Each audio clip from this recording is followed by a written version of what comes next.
Folks at Green Mountain Dental Group deserve to take some credit for those smiling Colorado sports fans around town, especially those of our DNVR listeners who've switched to Green Mountain Dental Group over the years to make them their permanent family dentist. And if you schedule a cleaning, x-ray, and exam, you'll receive a free Sonicare toothbrush from Green Mountain Dental Group, located only 15 minutes from downtown Denver. That's your first pitch. Now let's play ball.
Welcome into the DNVR Rockies Podcast, brought to you by Strava Craft Coffee. Strava CBD will improve the quality of your morning since it's rich in CBD and CBG, and is going to have you feeling as great as I've been, because their CBD-infused coffee can help with chronic headaches, joint pains, and so much more. For me, and the exercise I put in several days a week, running upwards up to 30 miles a week, Strava has actually helped in my recovery. It's helped reduce a lot of soreness that I have from those workouts. So if you're looking to supplement those workouts and you just want less of those general aches and pains, try Strava Craft Coffee. Go to StravaCraftCoffee.com, and now your first purchase is going to be 25% off with promo code DNVR25. I'm your host, Patrick Lyons. Patrick Lyons, I think that's my name. I think I got it. I figured it out. And I'm still your host, and I'm still Patrick Lyons, and I'm your host. I'm all of these things wrapped up into one. We're coming live here for everyone watching in the DNVR sports families after a very disappointing Broncos loss. So I'm emotionally tied up in this and tongue-tied all together, but I'm glad here that we'll have a chance and an opportunity to maybe resolve some of these issues using the Rockies. It's strange to think that we're looking to the Rockies now to maybe make us feel a little bit better, but they're going to do that. And so is our guest today, Noah Yingling of RoxPile. It's one of the many FanSided different sites that they have. You also are writing for Call to the Pen, and we'll get to some of those stories. So Noah, thank you for helping us get through this difficult time right now in Broncos and Rockies country. More than happy to join you. One of the things you wrote about recently, and we're going to get to our fun games, as again, if you're watching online right now on YouTube, we're going to try to name all, I think there might be about 125 or so. It's definitely over 100 different opening day starters that the Rockies have had over the last 29 seasons. We're going to try to do that in the final segment. We'll have a lot of fun doing that. We'll even break down some of the interesting minor league signings that the Rockies have made in the past couple weeks, and reflect on some of those minor league signings for the last few years, because you may not realize, but there could be a player or two in this group that could end up impacting the roster next year. But let's start with something that you put out recently on Call to the Pen. And ultimately, it's that Carlos Correa, one of the top free agents still available. We know right now, in the middle of this lockout, no transactions can happen. But Carlos Correa being the top shortstop free agent, Trevor Story now the second one that's left from that major group of five, his market continues to impact Story to this day after some recent news came out about Detroit, as well as his former club in the Houston Astros. Yeah, and then there was also, and Kevin, my co-expert at RoxPile, who also is at Call to the Pen, he wrote about it, I believe it was yesterday. There were some Chicago Cubs fans singing Christmas carols right in front of Wrigley Field, and they were singing, they were changing lyrics out for Carlos Correa. So, and then he responded to them on Twitter as well. Yeah, they substituted Gloria for Correa. Yes, so it worked out pretty well. I was impressed. Yeah. So and then he mentioned them on Twitter as well. So um of course there's rumors of, oh well, is he saying that because he wants to be with the Cubs? Obviously, we won't know until the lockout ends, which I don't think the lockout is going to end anytime soon. Hopefully it does, but it's not going to. Um but for Story, I mean, we all kind of thought it would be Texas at first Yeah, because he had said the geography, and obviously him being from Irving, Texas, which is a suburb of Arlington, and it's just north of Arlington. It's 10 miles away or so, roughly from Globe Life there in Arlington. that's his childhood team, right? Every kid wants to play for the team they grew up watching. Yeah, so immediately that was the place where people thought he would be. Obviously, that's not going to happen now with them signing Corey Seager and Marcus Semien, but Probably, I, probably. I I, mean, we I, maybe we'll come never back say around never. to it. We'll come back around and say, is it more likely that he would sign with the Rangers at this point or the Rockies? That could be an interesting wrinkle, right? But Yeah, you're right. I think the Rangers are probably out of question right now. Yeah, never say never, but it's one step before he's not going to sign with them I because agree. as Harry Ralston Black would say, that's baseball. If he were to sign with them, the Rangers, oh, they signed 3 of the top shortstops on the free agent market this offseason. That's baseball. So Well, maybe they could have an Ian Desmond type plan and put Trevor Story. Well, they'd put Trevor Story at first base if they're really going to stay true to the Ian Desmond yeah, plan. But as you wrote about again on Call to the Pen over on FanSided, is that allegedly it was reported that the Tigers did make a 10-year, $275 million offer to Correa before the lockout. yep, Pretty good deal. Probably a little short of what we thought his market would be. He turned it down, and then Tigers went the quote unquote cheap route to sign Javi Baez for 6 years, $140 million. And Houston apparently doesn't want to go past 6 years for a shortstop. So again, it becomes a bit of a situation where really wherever Correa goes is going to impact Story's market, or really almost Correa has to find a home first before Trevor Story can find that home for himself.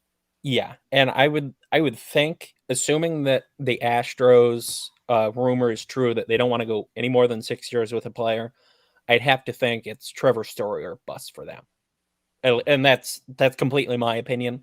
But I mean, they've made it to the ALCS in each of the last 5 years. And with re-signing Dusty Baker, they are not conceding whatsoever. And also, too, they re-signed Justin Verlander. It's not like they're trading everybody away. So they have to find a shortstop. And right now, I believe at the top of their depth chart is Jeremy Pena. He is, and I think he hasn't played above high A ball yet at this point. So, sure, he could be an option for them.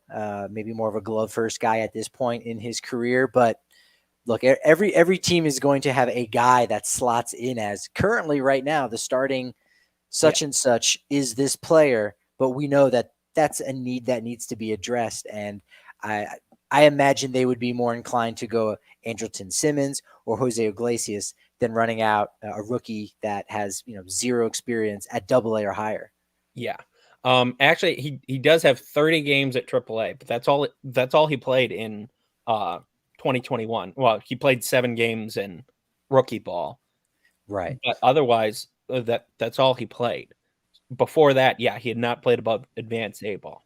Yeah, yeah. So Going into the season, I should have prefaced that. So yeah, yeah, he's okay, but again, you're right. They're still trying to win right now. They are very much in that win mode, and I think Trevor Story would get them closer to that goal without breaking the bank. That's the thing is, depending on the deal that Correa signs, or maybe if Houston gets somewhat aggressive once the lockout ends, they might pay half the price for Story that they would for Carlos Correa, which frees them up to do other things out there either this offseason or in the future because frankly they just have a little bit extra payroll that they're yeah, not giving to a star shortstop. Well, they're giving it to a star shortstop, but not the upper echelon of star yeah. shortstops in Carlos Correa.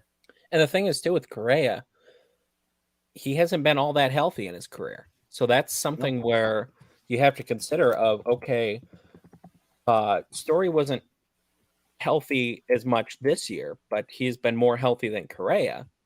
And if Correa is making twice as much as Story might be the better play. Story might be the better bang for your buck, especially because, like with the Tigers, they said, okay, we don't want to go with Correa, so we're going to go out and get Baez, but they could also get Eduardo Rodriguez. They're looking to get another starter. They probably want another outfielder as well. So they can, for the money that they would have spent on Correa, they can get 4 or 5 players and be a more well-rounded team than, okay, we have arguably the best shortstop in baseball. We are so thankful for everyone who came out to Sunday's tailgate against the Bengals. Yeah, what happened inside the stadium certainly was as much fun as it was outside the stadium. Thanks to Sexy Pizza and Breckenridge Brewery for providing the all-you-can-eat pizza and all-you-can-drink beer. Remember that new members can sign up to the DNVR.com for only 50 cents in your first month. Your annual membership will actually get you a free shirt from the DNVR Locker.com. And you get a bigger beer when you're hanging out at the DNVR bar on the corner of Colfax in York. We've got all the sports going all the time with watch parties. The cool thing is we have the sound on so you can hear that live broadcast, and it essentially feels like you are at the stadium, especially with the diehards that we have coming through the DNVR bar each and every night. There's happy hours from 3 to 6 p.m. with drink specials and appetizer discounts.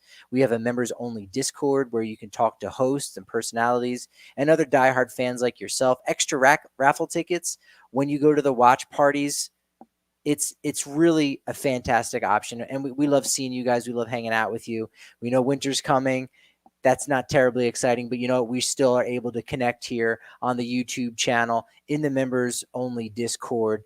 And so make sure you're signed up to the DNVR.com today. As I said, Breckenridge Brewery is the official beer of DNVR. It's the Avalanche Ale. That's the Strawberry Sky, Vanilla Porter Jr. All those are on tap at the DNVR bar, but we also have them as our official seltzer. That's right. It's called Breckenridge Brewery's Good Company Hard Seltzer, available at the DNVR bar on the corner of Colfax and York. And it's available to you anywhere you typically get your alcohol at: King Soopers, Costco, whatever it is. You can get a 15-can sampler, which is usually preferred. It's the tap pack for number 15, Rymel Tapia. And I should mention that Breck does a cool thing where they're donating a percentage of their profits to the National Parks Conservation Association this year to help prevent forest fires. That's Breckenridge Brewery's Good Company Hard Seltzer, an easy choice for a great company.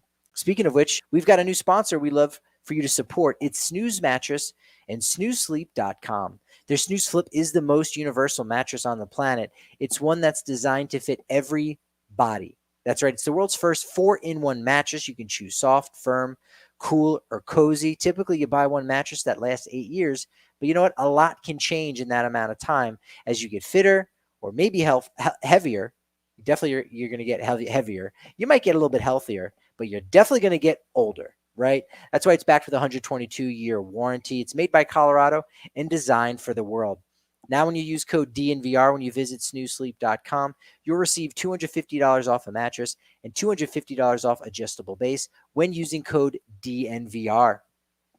Well, over this past week, the Rockies made some interesting moves. Anytime you make a transaction, it's always interesting because you can dream on it a little bit. The 3 guys most recently was Ty Block, former San Francisco Giants, left-handed starting pitcher, Kyle Holder, shortstop, a utility infielder, but probably more of an outfielder in Tim Lopes. And that also goes on to a couple of guys that they did sign to minor league deals earlier in the offseason. Right-handed pitcher Michael Peterson, catcher Max George, who was already in the organization, re-upped, came back, as well as left-handed pitcher Brayling Eusebio, who also came back to the organization. Those 3 new guys, Block, Holder, and Lopes, again, you might not be excited, but really once you start digging in and looking at their profiles, can you see that these guys could possibly help the Rockies next season? They absolutely could. I mean, all of them are essentially depth pieces, but as especially the Rockies saw in September, you have to have depth. I mean, we saw with their starting rotation of, okay, starting rotation is their strength, But, oh, now we have multiple guys on the injured list. Where are we going to go?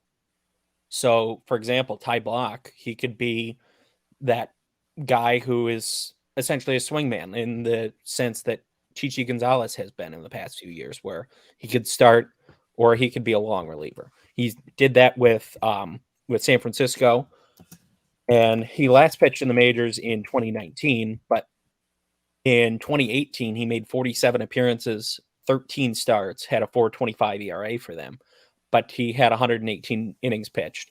In 2017 he made 34 appearances, 24 starts for the Giants, an ERA of 4.78. So, and also too, he's a Denver native, so that's part of the reason why they signed him as well. Which the Rockies, they should be signing more Colorado natives, because, especially the pitching department, because they know how to pitch at altitude. And like with Block, for example, he has a ground ball rate, I believe 47, 48% in his career. Big ground ball pitcher. Yeah, he's that's above the league average. And since 2019, Antonio Senzatella, German Marquez, John Gray, all in the top 20 of starting pitchers in ground ball rate. And guess where they pitch better at? Coors Field. Yeah, he profiles a lot like Kyle Freeland, where Block doesn't necessarily miss a lot of bats, but as you said, weak contact. It's interesting. You begin to kind of see how metrics, can have their flaws, because you look at his ERA, you go, all right, it's about league average, maybe a little bit better.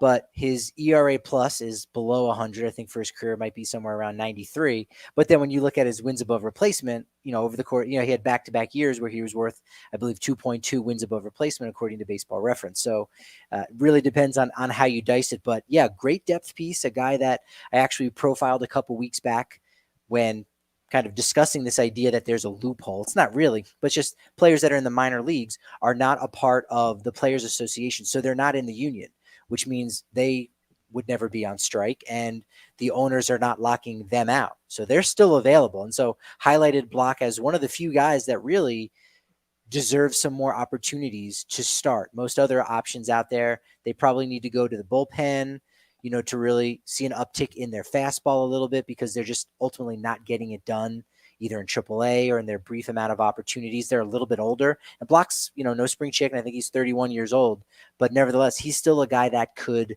start. He has a similar profile to Peter Lambert, in that they both had Tommy John surgery and are both kind of on the same path. I think Lambert might be ahead of him just a little bit, but considering that, Block is more of a veteran player, it wouldn't even shock me if Block started the season in the rotation, or when the Rockies needed a fifth starter, he was their first option, to give Lambert some more time, and to even give some of those younger guys like Ryan Feltner and Ryan Rollison a little bit more time to acclimate either to the big leagues or just to shorten up their season, because 6 months is a very long time for any number of those young players.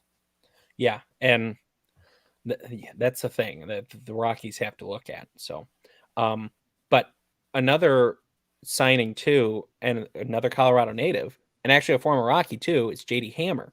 That's which right. Trivia, do you know what trade he was in where the Rockies traded him? And then obviously they just got him back, but they traded him to the Phillies for Pat Neshek. That's right. Bingo. Yep. So, but Hammer is from Fort Collins, so he obviously is familiar with pitching at altitude as well. So he pitched for the Phillies in the majors in 2019 and 2021. He didn't in 2020. At least I don't believe he did. So yeah, they have to have depth, and Tim Lopes is another depth piece. Essentially, he's like a Garrett Hampson, in that he can play infield, he can play the outfield. Doesn't have a great bat, but he has some speed. And then I don't know if you saw this with Kyle Holder. At first, I was kind of like, that's okay. He hasn't made it to the majors. Played with the Yankees. Okay, maybe that's maybe he's connected with Rocky's new assistant hitting coach, PJ Piliteri, I believe. Piliteri, you got it. Good pronunciation. There you go. So he was the former Yankees assistant hitting coach. But Kyle Holder is from San Diego. And you know who is from San Diego. Mr. Connor Joe and And Bud Black. I think he would have been 2 years younger than Connor Joe. So they probably crossed paths there. So yeah, a lot of connections. I think PJ Piloteri is even from the San Diego area. I think he's from San Dimas, which is where Peter Lambert from. So yeah, a lot of interesting connections. Holder is interesting to me because something that I posited briefly in the article up on the DNVR.com about these minor league signings is that, as strange as it may seem, and really I think it might be like the 2014 Detroit Tigers might be the last example of this, and they did go to the postseason that year, we could see a platoon at shortstop. That sounds crazy, but you've got two glove first players, and not just, hey, my glove is better than my bat. No, we're talking above average defensively shortstops in Kyle Holder and Alan Trejo. And Holder bats left-handed, and Alan Trejo bats right-handed. Trejo had a way better AAA season than Holder did, but again, Holder's defense plays. He was a Rule 5 draft pick this time last year by the Cincinnati Reds. Didn't play too well down in Goodyear during spring training, and so was offered back to the Yankees. But it would be strange to have that kind of a platoon at shortstop. But nevertheless, hey, if that frees up some of the payroll to go out and boost the offense in the outfield, why not? Let's go for it. Above average defense at shortstop, no matter who's in the lineup. Again, that could help contribute to a couple extra wins during this course of the season. Yeah, and the Rockies have to determine whether that would be a smart move or not. Because, I mean, if you look at the team, okay, they were a 74-win team. They know their offense was not good. And you're losing one of the biggest components of it in Trevor's story. Yeah. Okay, you can go defense if you have more offense. But if you're losing, if you aren't getting an outfielder, or if the DH comes, if you're just going to rotate the current guys that you have in there, essentially, if you make no moves like they've made in recent off seasons. Now, granted, they did get Diaz, Crone, but they were on minor league deals. You aren't going to be a better team. It's really as simple as that, unless some players make strides. Now, if Sam Hilliard becomes a guy who can hit 30 homers and drive in 100 each year, then you're in a lot better spot. If Raimel Tapia can elevate the ball somewhat and get on base at a 340, 350 clip, you're in a better spot. If Garrett Hampson, if he can be a slightly below league average hitter instead of 30% below league average hitter, he could be your everyday shortstop. But if you have all of these different positions where, okay, this guy can't hit, this guy can't hit, this guy can't hit, this guy's average, but this guy can't hit, you're gonna have a big problem.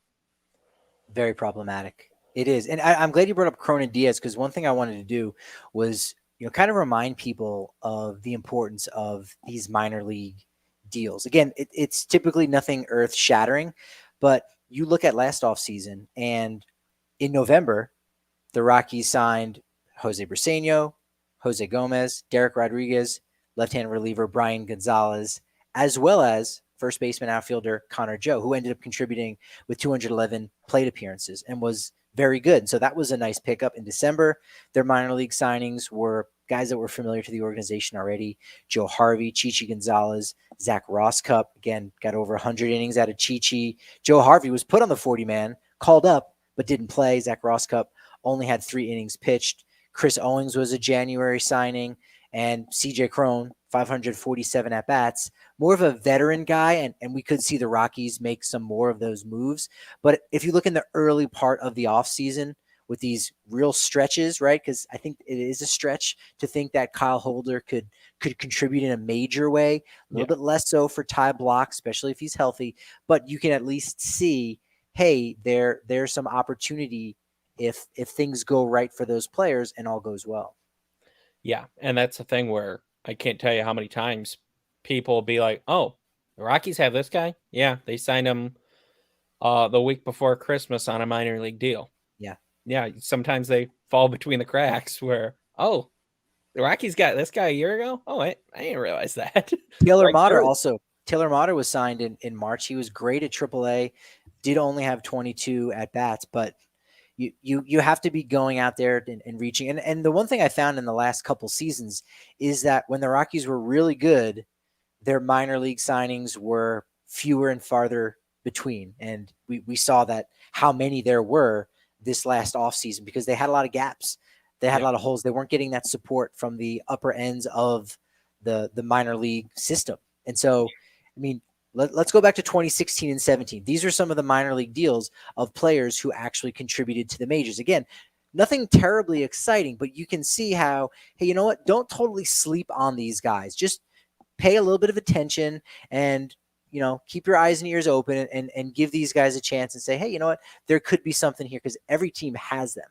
2016-17 offseason before they went back to the postseason for the first time since 2009 on minor league deals, DJ Johnson, Daniel Castro, and on the more veteran side, Mark Reynolds.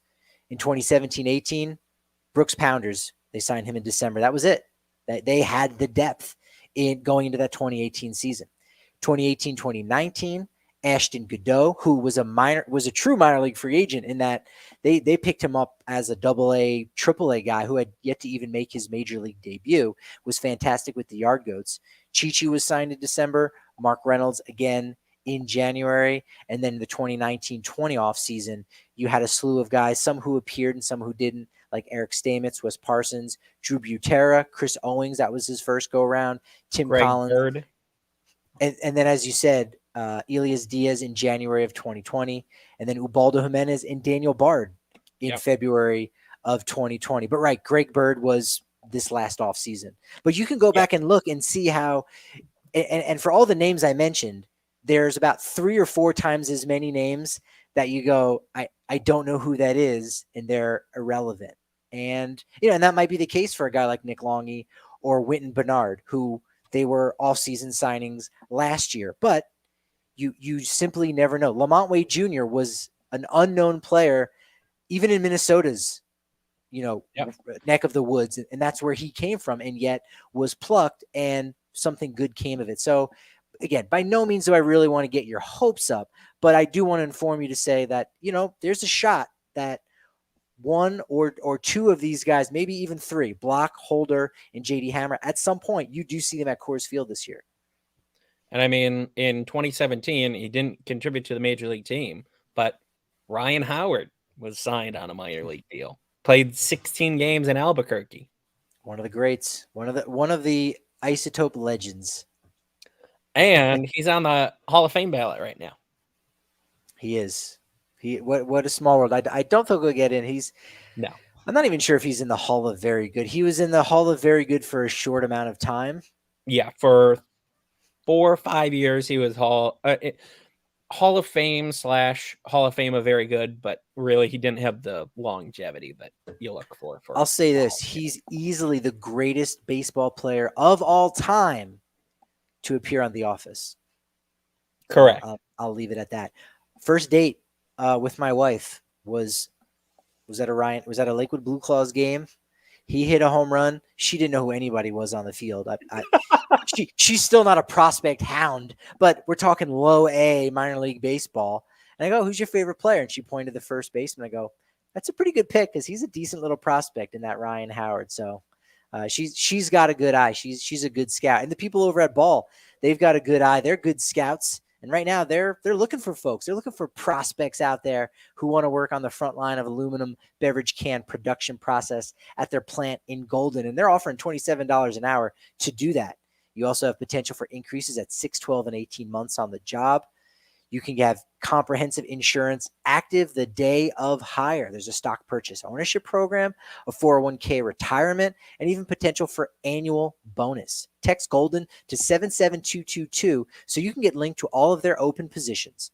Go directly to jobs.ball.com. It's another option, and search for Golden. That's jobs.ball.com and search for Golden, or simply text Golden to 77222. Then take that hard-earned paycheck and buy yourself a home with the expertise and support of Chevalier Mortgage. Chevalier Mortgage's ultimate goal is to take the stress out of buying and refinancing. They strive to give their borrowers options with their full financial picture in mind and with the highest level of integrity, making sure to always put their borrowers first. Now, something to keep in mind, if you already own a home, prices are going up, and guess what? That creates natural equity in your home. So if you've got mortgage insurance, there's a chance that you can refinance out of that and make the bubble work for you. They have a fun perk right now for DNVR listeners. If you visit them at dnvrmortgage.com, you can enter to win a free DNVR shirt or hat of your choice when you do. Most importantly, get set up with a free consultation to discuss all your options. That's dnvrmortgage.com. Spring is going to be right around the corner. I know it's not even officially winter yet, but spring's going to be around the corner, and that's going to be the time to move. So get your ducks in a row now. Call Virginia directly at 303-257-6578 or visit dnvrmortgage.com. Michael Chevalier, NMLS number 1931006. Virginia Chevalier, NMLS number 1910631. DraftKings Sportsbook, an official sports betting partner of the NFL, has an offer every football fan should jump on. New customers can bet just $1 on either NFL team to score, and when they do, you win $100 in free bets. It's that easy and rewarding. DraftKings customers can also get skin in the game with new same-game parlays. You combine multiple bets from the same game for a bigger payout. The more legs you add, the more money you can win. DraftKings is safe, secure, and reliable. Best of all, you can deposit and withdraw your cash whenever you want. So download the DraftKings Sportsbook app now. Use promo code DNVR, and new customers can bet just $1 on either NFL team to score. And if they do, you win $100 in free bets. That's promo code DNVR this week at DraftKings Sportsbook, an official sports betting partner of the NFL. Must be 21 or older, Colorado only, new customers only. Restrictions apply. See DraftKings.com/sportsbook for details. Gambling problem? Call 1-800-522-4700. Now, I don't think everyone is noticing about that Washington and Philly game that was moved back to Tuesday, but right now it's at plus 210 to Washington on the money line. Talking about my DraftKings Sportsbook pick of the week, both teams are sitting at 6-7. Washington right now is on the road at the Link, but the Eagles are 1-4 at home. Philly fans and media are doing a lot of complaining right now about how this screws them over more than Washington. Well, they're coming off of a bye week, so they should enjoy that extra rest. It's maybe too much rest for them. We know that happened with the Colorado Rockies back in 2007. Maybe it'll happen again. Washington has won 4 in a row, at least since they lost here in Denver by a touchdown. They lost last week to the Cowboys by a touchdown. So I think they're really going to continue that grind, which is why my DraftKings Sportsbook pick of the week is the Washington football team footballers, plus 210 on the money line. Did I have that name right, by the way? For a guy who lives in an area where there's new team names all the time, the Washington football team footballers, that's correct, right? Why not? I mean, if it's not correct, it should be correct. So I'll just say this: the Washington Guardians. There we go. There you go.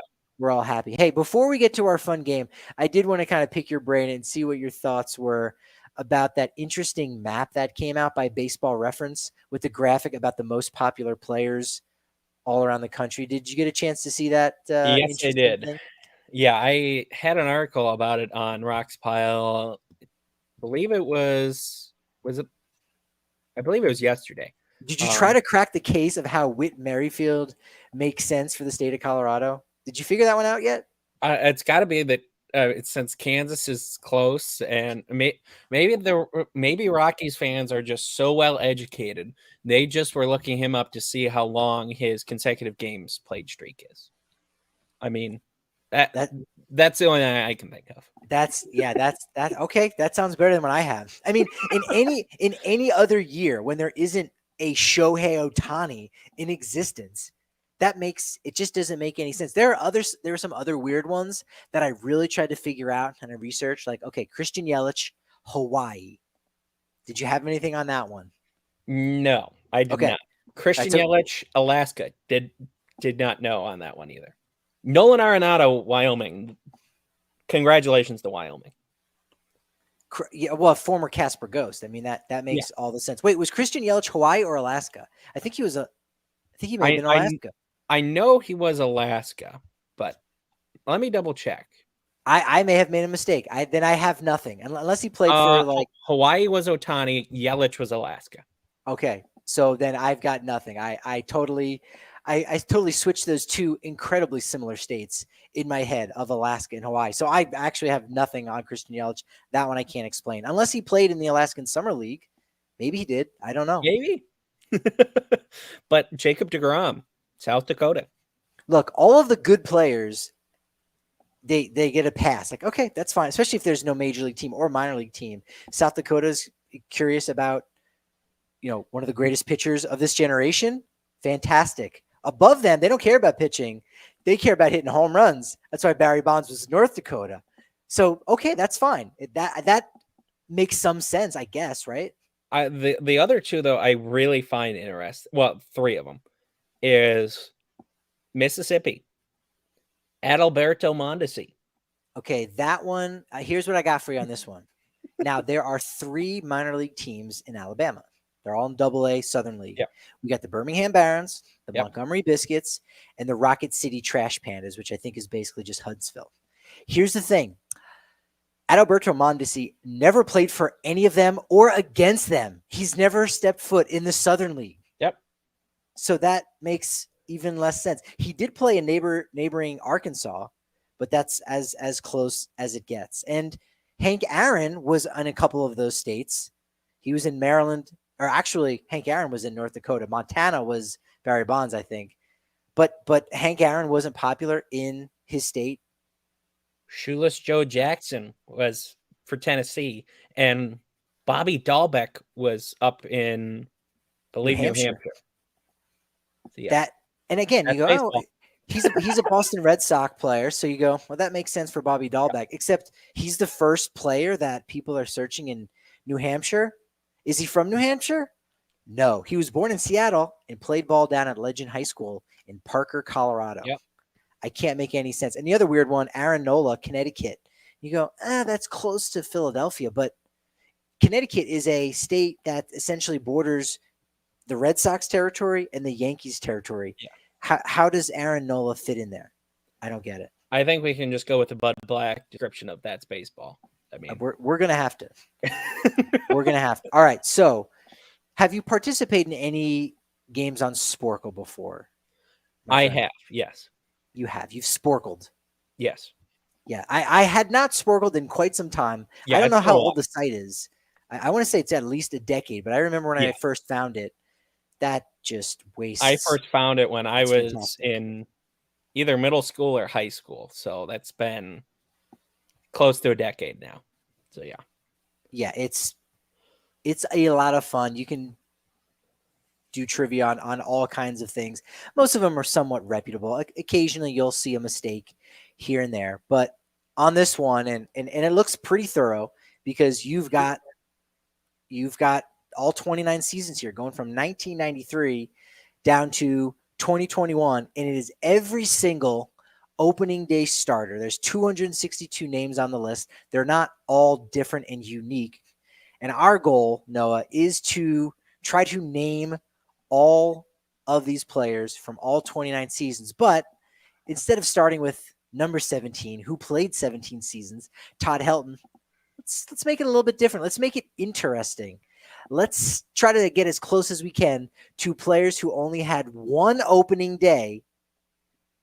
We'll start with that list, and then we'll jump around from year to year. And we've got some hardcore listeners. So if they hear your keys moving at all, Noah, you will be ratted out. You will be vilified forever as a big old cheater. So we're just going to have to do our best. And this is why I picked you to be on this one, because I know you can hang. I know you're a good person that they can do this with. So I believe in you. You don't need the internet to do this. You got it, Noah. There, he's showing his hands. He's good. My hands are behind my back. That'll do. We don't have to tie you up. But all right, let's go ahead and start. We got 20 minutes to do this. Let's again try to name 1 year guy. Do you want to start with starting pitchers, because the most a starting pitcher has ever appeared on opening day is twice. There's a couple guys who've done it. So let's go with the most obscure ones. Let's go with the 1 year starting pitchers on opening day. Who's one off the top of your head? David Need, Nied.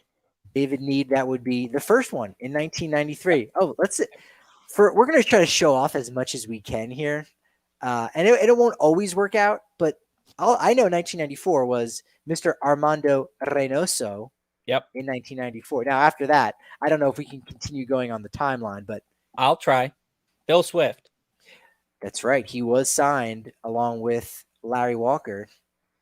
He only had one. We could either go in order, or if you want just first timers, I could skip Kevin Ritz because I know Kevin Ritz had two in a Kevin row. Ritz did have two. We'll go ahead and put Pedro him on this. Estacio had one.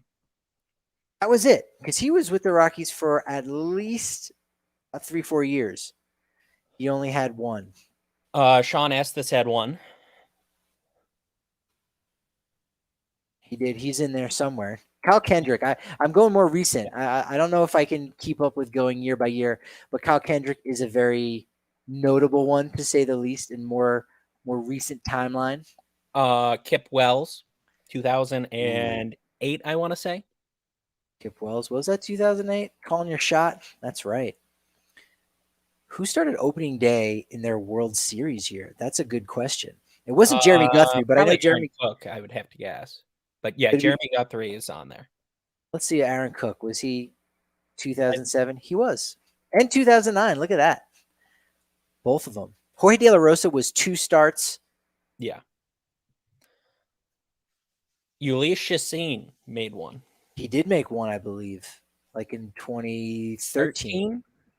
Yeah. Okay. I think that's all. Well, Kyle Freeland made one. Kyle Freeland made one. John Gray made 2, and Herman Marquez made 2.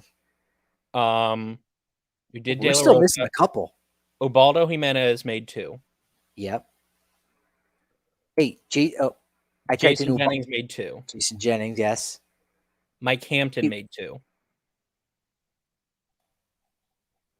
right, we're missing 2005.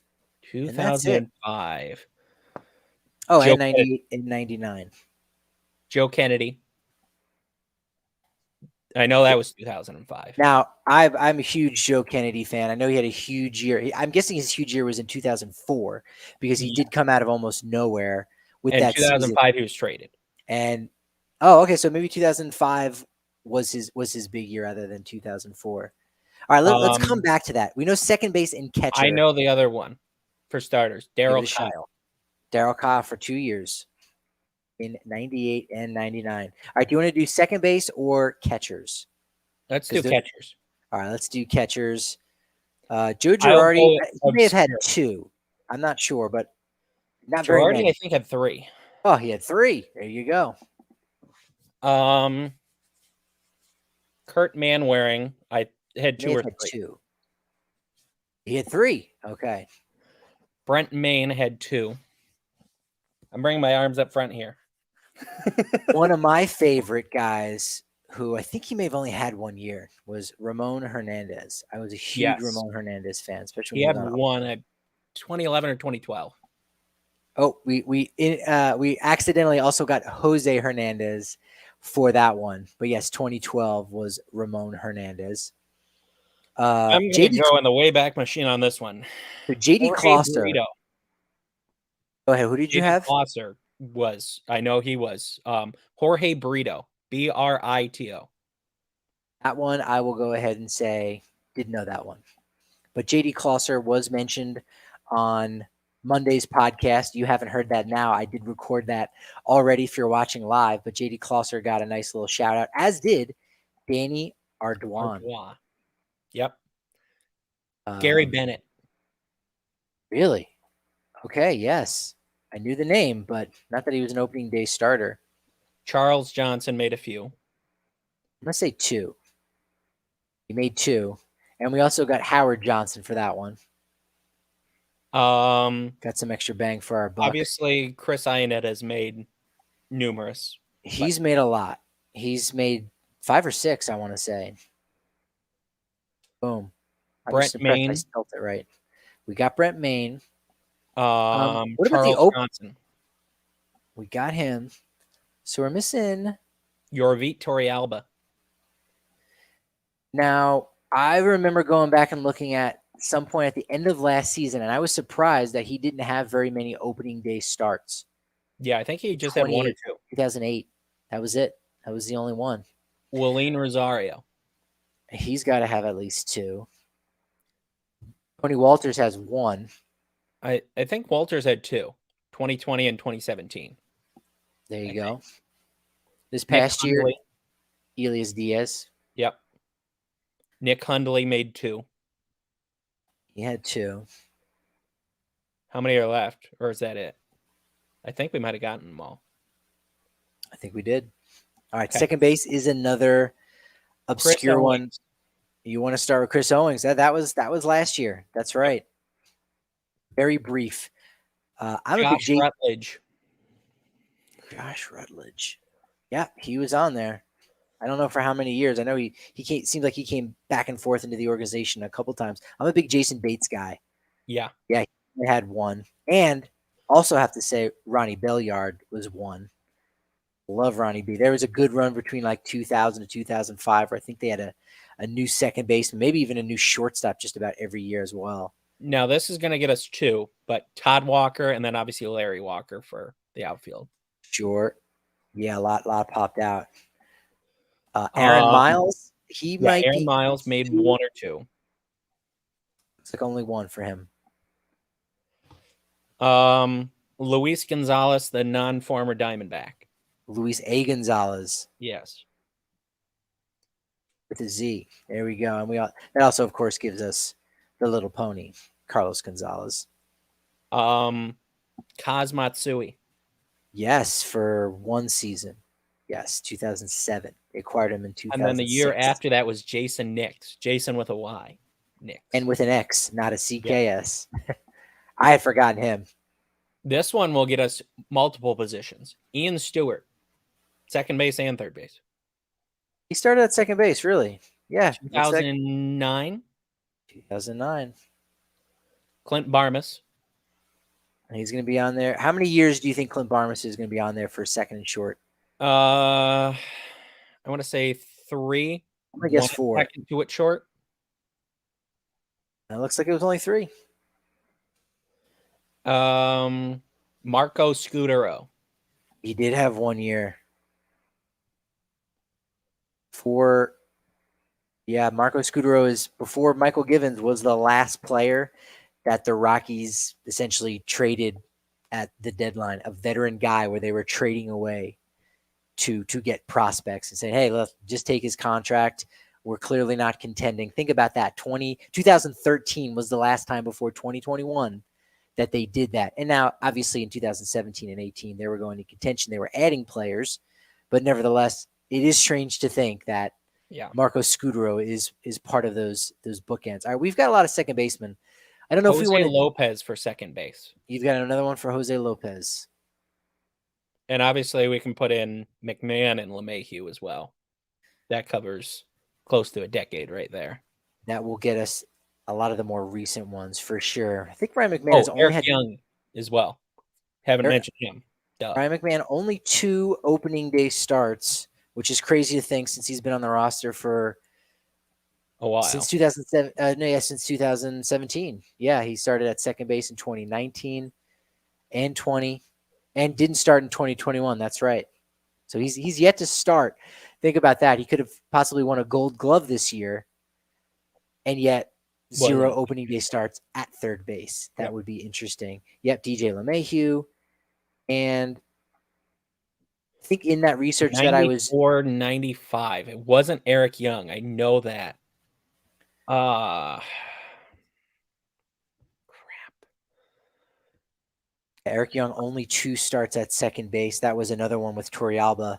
That I know Freddie Benavides made a start, but I believe it was a shortstop. That was the inaugural year. That was the expansion in 1993. Freddie Benavides. That's right. I want to say 90, at least one of 94 and 95, possibly both years. It was Roberto Mejia. Yeah. All right, let's go ahead. And, I think they've had good representation a little bit here and there. But now let's jump specifically to 2021 for anyone that's playing at home. And we're about halfway through our time. We're having some fun with this. We've got Elias Diaz, Chris Owings, and Germán Marquez right now in the opening day lineup. We have Owings too, correct? We do. Okay. So I'm writing down the other positions. Crone. We've got CJ Cron at first base. Joshua Fuentes at third base. That's going to be a great trivia question for all time. Story, obviously, at short. Kelly Blackman, obviously, in right field. Tapia did start in left field. For the first time. For the first time. Yep. And then in center field, Garrett Hampson. All right, that takes care of 21. What about 2020? What about the pandemic year? We're missing the center fielder. Tapia, we got him already. Yep. Right from David Dahl. David Dahl, I believe, was the starting center fielder. Yeah. Sam Hilliard was the starting left fielder. First base, only a 2-time opening day guy, Daniel Murphy. And that brings us to a guy who's going to fill a lot of spots here Nolan in our Sporcle game. That's right. The cousin of Josh Fuentes. I don't even know if I remember the order of the letters. I don't know if I can remember how to spell his name. Hold on. He and Joshua Fuentes are cousins? I'm sorry. You just broke news here, Patrick Lyons. Big time. I did not know this.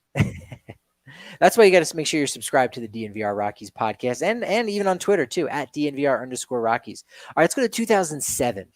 Let's go to their World Series year. How about starting center fielder? You know that off the top of your head? Typing it in now, Willie Taveras. Yeah, I was going to say it was either Corey Sullivan or Willie Taveras, but I think Corey Sullivan started in 06. He did. All right, what about third baseman? Garrett Atkins. We got a lot of mentions on Monday's show. Big favorite of Mr. Evan Lang at first base. I guess now's as good a time as any. Mr. Todd Helton, the Todd father himself.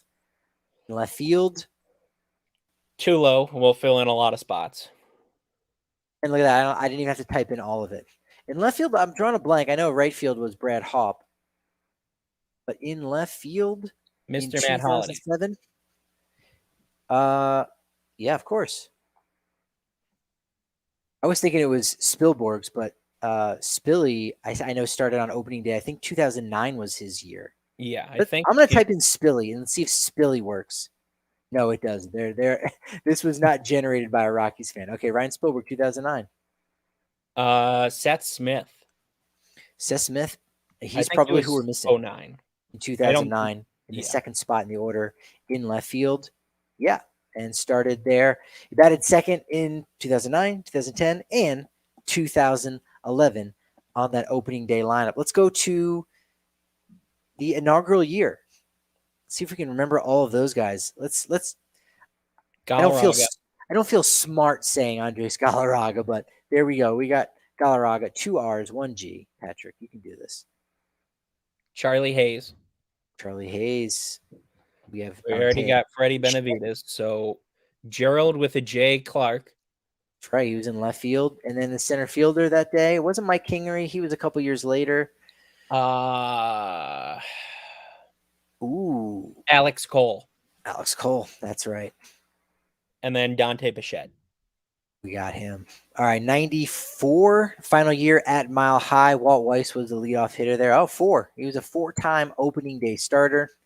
And then the center fielder, well, maybe Mike Kingery was 94 instead of 95. No, he was 95. So we're missing the center fielder. Ellis Burks, of course. And that's going to 94 and then maybe 97, 98. Yeah, he's got a bunch. All right. Well, now that we're at 95, we might as well slide in. He was a member of the team the first 2 years, just couldn't find a home yet. Eventually, the hot corner became the home for Mr. Vinny Castilla. That takes care of 93 through 1997. Is there a year you want to jump to? So right now we're at 213 out of 262 with 5 minutes left. I do have one in it. I don't remember if it's Kevin Henry's favorite player of all time with the Rockies or yours, but I want to say in 2004, Kit Pello made the opening day start in left field. Yes. I really should not know that, but I do. I confuse Kit Pello, maybe because they're almost an anagram of each other and they both have 3 letters in their first name. Ben Petrick. Ben Petrick never started on opening day. Look at that first whammy. Unless I'm spelling it wrong. It's Patrick, but with an E. Yeah. Nope. He never started on opening day. Jay Payton made an opening day start. He made at least 2, I think. Nope. Only made 1. Now Preston we're Wilson. just Preston Wilson. I'm trying to think of 3. mid-2000s Rockies. Well, Todd Hollingsworth is the first one that comes to mind for me. And Jeremy Burnitz, Jeromy. That makes him a double unique. Dustin Moore, Mohr. That's right. And if we're also, Ben Petrick never started at opening day. Got his spot taken by Mr. Justin Morneau. Only 2 opening day starts for him. And to close out first base, because I think we've got all first base, we're just missing a guy who we mentioned twice on this podcast, Mr. Mark Reynolds. And have we got Ian Desmond? Ian Desmond does have 1 start at first base. That's right. That would have been his first year in 2017. Juan Pierre. But no, Preston Ian Desmond was Wilson. 2018. Juan Pierre, yeah. A whole bunch for him. Only 2, I think. He wasn't Preston around the Wilson. Rockies very long. We got Preston Wilson. Dexter Fowler. Hey, now, if we end up missing a big name, not even a big name, but enough of a name that you go, how did you miss that? Well, remember, we're trying to go from the 1-year guys, and then we cherry picked around. I'm trying to make myself feel better in case we miss anyone. Yeah, Michael Kadire, good one. Jeffrey Hammonds. When I think he of Jeffrey, played with the Rockies for half of a season. I also think of Tom Goodwin when I think of Jeffrey Hammonds. Yeah, that worked. Third base in 2011. Was that Chris Nelson's year? Yes, no, it was. He was 12. I think he was 12 and 13. Todd Wiggington was 2011. Here we go. Todd Wiggington.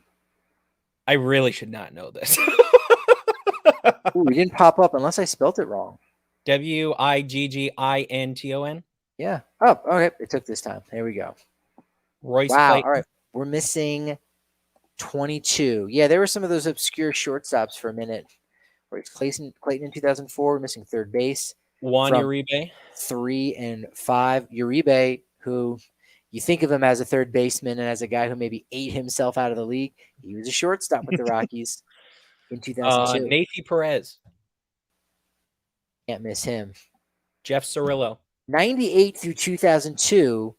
That's where we're light here a little bit. Jeff Cirillo, yes, all-star in the year 2000. Todd Zeal.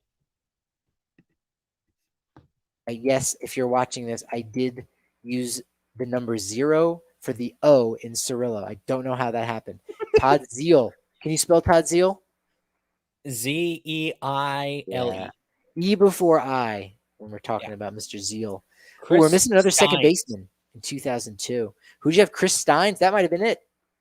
No, he was 2003. Third baseman. Jeff Baker. Baker was at second base, I think, maybe in 2002. No, 2005. 2002. It's either try Jose Ortiz. It's either Jose Ortiz or Brent Butler. I'm going to say it's Ortiz. It is. We're missing 3 guys from 1999. The late Darrell Hamilton. That's it. And I want to say that pinch hit extraordinaire. John Vanderwall? Not John Vanderwall. Lenny Harris. Nope, Vanderwall was not there. Lenny Harris got an opening day start. I believe he did. There he did. Batting third in the lineup. Ooh, that was a rough year in 99. Darrell Hamilton, Nathy Perez, Lenny Harris, Dante Bichette, Vinny Castilla, Todd Helton. A mystery man who plays second base, Kurt Manwaring, and Darryl Kyle. Very, very good pitcher. Did we get Mike Lansing for second base? I know he made 3 Oh, there's our time. All right, Mike Lansing would have been the next guy. And that would have put us at 258. Alas, we didn't get it. So we missed 7 names. Mike Lansing, a Wyoming legend. Jose Lopez. Oh, of course, Gerardo Parra, which we would have had right away. And Corey Dickerson, how about that? We missed an all-star. Now, the fun part with these, and it's been a while since I've done that, I think I got to go to quiz stats, and then we'll find out how well we did. We got 97%. Average score is 36%. And we'll see the most common names Yeah, we got all the most obscure ones. Kit Pello. There you go. That he's not my guy. He's got to be Kevin's guy. So Kevin likes, according to Okay, I Sporcle, will have if he doesn't know, I'm gonna have to inform him, and he's the that most may just be obscure. his Christmas present. He is the most obscure guy. That's pretty impressive. Yeah, most obvious one was Todd Helton, Troy Tulowitzki, Larry Walker, and you got to imagine there's baseball fans. Like this is something that if I get some free time, I'll do like Milwaukee Brewers. Let's just see how many guys I can remember from there. You know, probably once you get into the 70s, it's going to be a little light. But Carlos Gonzalez. Crazy to think 74% of people remember Luis A. Gonzalez, but no, of course, if you type in Gonzalez, you get the whole kit and caboodle. Arenado doesn't actually factor in terribly high. Only about 70% of people remember him. Then Dante Bichette as far as popular. Trevor Story, Galarraga, then Charlie Blackmon. That's a little bit of a surprise that people remember Galarraga more than Charlie Blackmon, wouldn't you say? Yeah, I would say so. And Vinny Castilla features actually pretty high as well, higher than Matt Holliday. You mentioned the Brewers, so I'm looking at their opening day starters list, and woof. That's definitely some that I would not have gotten. That's going to be Andy a bit Etchebarren, 78 catcher. Jorge Brito was the next most obscure. Cal Eldred. Starting pitcher. Yeah, you're hitting like 90-91. That's going to be Jim my wheelhouse. Edmonds made an opening day start for them. I did not remember that. But hey, this was fun, and I think we did better than I thought, to be honest. Like just because there are going to be those obscure ones, and I don't know if we could do better just naming every single Rockies player in general, because we're talking specifically on opening day. It captures that moment. Like when we think of 2021, hey, Josh Fuentes did win a Player of the Week award, but we're going to go Ryan McMahon all day. And he's not even on the list. Yeah. Not only is he not at third base, he's not even on the list. So that's a fun one. Go challenge yourself. If you've listened to this, hey, you use it as a tool to help you out, because we were able to get a decent amount. And there were a couple names that you said no that I definitely had forgotten. Jorge Brito probably is at the top of that list. Jorge Brito, and right there at the end, it was Jose Ortiz. And I do remember him. I knew it was either him or Brent Butler. And that's kind of sad that I know that. But I knew it was one of those two. I felt Brent Butler would have been on there. I think if we would have went rapid fire, I think we could have gotten probably all of them. I think the strategy is probably to think obscure. Maybe not. Who's to say? But well, I mean, right there at the buzzer, we had Mike Lansing, and that was 3 spots right there. And Para, which if we stayed in the pocket of thinking about Cargo, thinking about that 17-18 club, you're right. And we would have gotten Corey Dickerson eventually. There was a shot. If we weren't recording a podcast trying to create some exciting content, we would have gotten it. But as it were, this is our job, right? This we have to play Sporcle on days like today in the middle of a lockout when there's not a lot going on. But we're going to go ahead and link some of those articles that you referenced over there on RoxPile and Call to the Pen, because that's some good work over there that you're doing. No, I don't know if you've got anything else in the pipeline, but we always love having you on the show. Go ahead and plug away anything you'd like to at this point. Well, earlier you mentioned Whit Merrifield being the most popular Colorado Rockies, most popular player researched in Colorado on Baseball Reference. And he will be at least one of a few players that I will have in our trade target series for the Royals. And the Royals article will be coming out tomorrow. And then we're going to finish off with the Twins. And then we're going to go on to the AL West before hitting the National League. Love it. Yeah, by the time if you're listening to this on the podcast, a couple of those articles will even already be out for you. So make sure you take a look at Noah's work and the fine folks over at RoxPile FS. That's where they're at Twitter, at RoxPile FS. I'm at Patrick D. Lyons on Twitter. Make sure you're following our account at DNVR_Rockies. 50 cents for your first month on the DNVR.com. Even if you can't get down to the bar and cash in to get that bigger beer, that super size, even if you can't do that, hey, 50 cents for your first month. Can't beat that. So Thanks again to Noah. I'm Patrick Lyons. Thanks for tuning in for the DNVR Rockies podcast.